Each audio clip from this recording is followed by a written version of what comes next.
Na carta aos Hebreus, capítulo 13, versículo 5, nós lemos: Seja a vossa vida sem avareza, contentai-vos com as coisas que tendes, porque ele tem dito: de maneira alguma te deixarei, nunca jamais te abandonarei. Assim afirmemos confiadamente: o Senhor é o meu auxílio, não temerei. Que me poderá fazer o homem? O Senhor é o meu auxílio. Portanto, seja a minha vida a sua vida, irmãos, sem avareza. Uma boa tarde, uma boa noite para todos. Nós vamos conversar mais um pouquinho agora sobre a avareza, sobre a ganância, sobre aquilo que nos tem sido ensinado no presente século, na necessidade que temos nós de ter, de construir, de possuir. E um homem é muito medido pelo que ele tem, verdade? Eu me lembro de uma das minhas reuniões de negócio que conversava com um dos homens mais ricos do Brasil. Eu vou me dar o direito de não citar o nome dele, mas conversava com um dos homens mais ricos, ou talvez o homem mais rico do Brasil, e eu perguntei para ele: mas o senhor já tem tanta coisa, o senhor tem praticamente tudo, o senhor tem fábricas, o senhor tem isso, o senhor tem aquilo, e nomeei para ele um monte de coisa que eu sabia que ele tinha. Para que o senhor ainda quer mais ainda? Por que o senhor ainda quer mais ainda? E a resposta que aquele homem me deu naquele dia me marcou profundamente. Ele me disse assim: olha, Ronaldo, eu não sei para que eu quero mais, mas que eu quero. E essa tem sido a verdade e a realidade de muita gente. Juntar por juntar, ter por ter, adquirir por adquirir, nem sabe, nem conhece. Eu achei muito interessante quando estive visitando o Canadá, cerca de 2 anos atrás, quando eu conversava com o Nilcélio lá no Canadá, e ele me dizia que lá no Canadá não é muito comum, ou é praticamente incomum, as pessoas terem 2 casas. E o questionamento do governo é esse: para que uma pessoa precisa de 2 casas?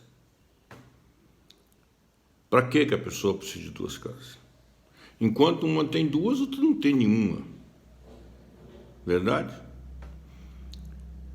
Mas nós estamos vivendo dias em que nos é ensinado, nos é mostrado que nós valemos não o que somos, mas nós valemos o que temos, ou pelo menos o que mostramos ter. E se vocês estão lembrados, na primeira parte dessa conversa que nós falamos, aquela frase do filósofo grego Epicuro, que dizia: não é pobre aquele que tem pouco, não é esse que é pobre. Pobre é aquele que, possuindo muito, deseja possuir ainda mais. Para quê? Para dominar, para ser o mandante. E é impressionante como hoje, e como nos dias que vivemos, e nós aprendemos isso, como é que as pessoas acham que têm dinheiro, acham que mandam por causa do dinheiro. O poder do dinheiro é uma coisa impressionante. Essa semana eu tive a oportunidade de assistir um filme sobre a vida de Simão Bolívar. E eu fiquei impressionado. O filme me impressionou.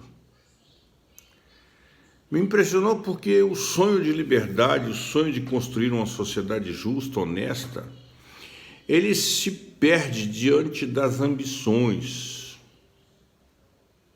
E aqueles que lutaram, mataram, morreram em prol de um sonho, os interesses financeiros, interesse de ser dono de terra, de deixar de ser escravo e passar a ser senhor. É impressionante, irmãos, como é que essas coisas nos dominam. E é muito importante isso para mim e para você. E hoje, maio de 2020, nós vivemos dias deveramente desinteressante, muito desinteressante, por causa da presença do coronavírus. Quanta gente que está precisando e quantos cristãos ainda não abriram os seus armários para ajudar ninguém. Agora nós estamos chegando à época do inverno, né? E tem feito frio. Aqui na região, pelo menos, já tem feito frio. São Paulo tem feito frio, o Sul está frio. Já está acontecendo geadas. Pessoas estão sentindo frio e nós não abrimos ainda o nosso guarda-roupa, não abrimos a nossa despensa para doar 1 quilo de trigo, um pacote de arroz. Pastor, mas pode fazer falta. A palavra de Deus para mim e para você é que eu preciso viver uma vida sem avareza, sem ganância. Por que eu posso viver e por que eu preciso viver uma vida assim? Diz o Senhor, porque Ele jamais vai me deixar, Ele nunca vai me abandonar, não vai faltar para mim, não vai faltar para o cristão, porque Deus não vai permitir. Deus não vai permitir. Essa é a promessa do Senhor. E não há lugar no cristianismo para gente revestida de ganância, para gente revestida de avareza, gente pão dura, gente mão de vaca. Não bate com o cristianismo. Não bate, nós não encontramos no ensino de Jesus Cristo, em nenhum momento Jesus Cristo nos dando o direito, nos ensinando para nós sermos assim, para nós agirmos assim, para nós procedermos assim. Não, irmãos, de forma alguma. De forma alguma. Não podemos. Não podemos ser assim, não devemos ser assim. Não é esta a vontade de Deus para a vida nossa como cristãos, de sermos assim? Não é este o mandamento de amar o próximo como a nós mesmos? Não é esse. Nós não vamos encontrar na Bíblia nenhuma posição. Na Bíblia, não.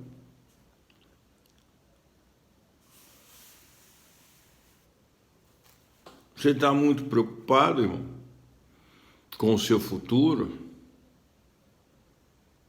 Está muito preocupado com o seu futuro? Você não sabe o que vai acontecer amanhã? Eu também não sei, não. Você está passando por problemas? Eu também estou. Dificuldades? Quem é que não está?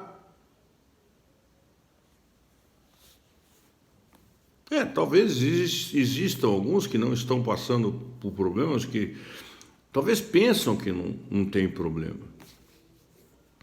Pensam que a enfermidade não vai chegar na casa deles, que as dificuldades, que o luto. Mas todos nós temos problemas. O que tem faltado em nós é confiar no Senhor. E não fazer da avareza, fazer da ganância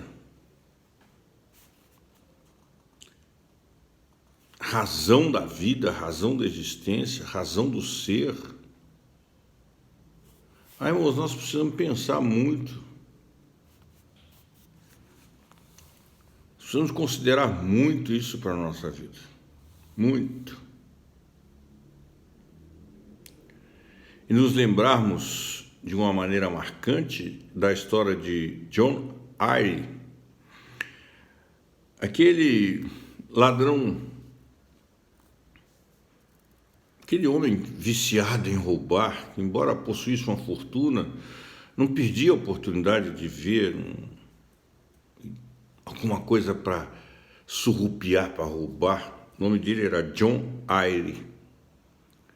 E o tio de John morreu, mas antes de morrer, algum tempo antes de morrer, ele fez um testamento. Era um homem muito rico, ele deixou grande parte da sua fortuna para a igreja e deixou uma parte, pequena parte, da sua fortuna para John Eyre.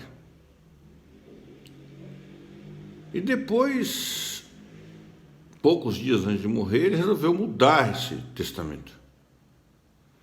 Fez um novo testamento, deixando grande parte da sua fortuna para o seu sobrinho, John Eyre, e deixando um pedaço apenas para as obras sociais da igreja.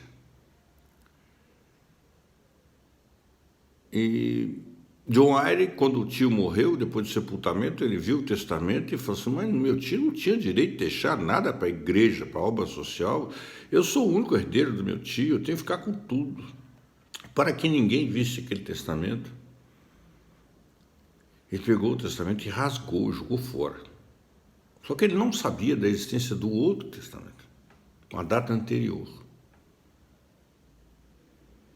Até que ele foi levado a ser conhecido e foi identificado que grande parte da fortuna do tio então, tinha ficado para a obra social da igreja e apenas um pequeno pedaço para John Eyre. A ambição daquele homem fez isso com ele. Essa história é verídica, irmãos.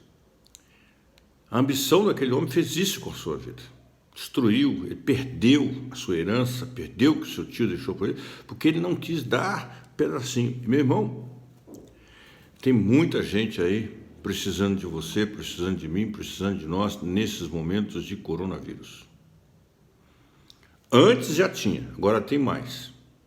Amanhã vai ter mais do que hoje, depois de amanhã mais do que amanhã. Abra a sua vida, irmão. Não seja ganancioso. Não seja avarento. Não seja mão de vaca. Não seja... Ajude. Tem muita gente precisando de você, precisando de mim, precisando de nós. Muita gente precisando de ajuda. E eu não estou falando só de conselho. Depois a gente vai falar um pouquinho de conselho. Estou falando de dinheiro mesmo. É de dinheiro mesmo. Tem gente precisando ser alimentado, ser vestido, ser amparado. Faça isso, irmão. Ajude. Ajude. É isso que Deus quer de nós. É isso que Deus quer de você, é isso que Deus quer de mim. Deus não quer que nós sejamos e vivamos e tenhamos uma vida de ganância, mas que nós nos contentemos com aquilo que nós temos, estejamos contentes, sabendo que o Senhor não vai nos deixar faltar absolutamente nada. Que Deus assim nos abençoe. Amém.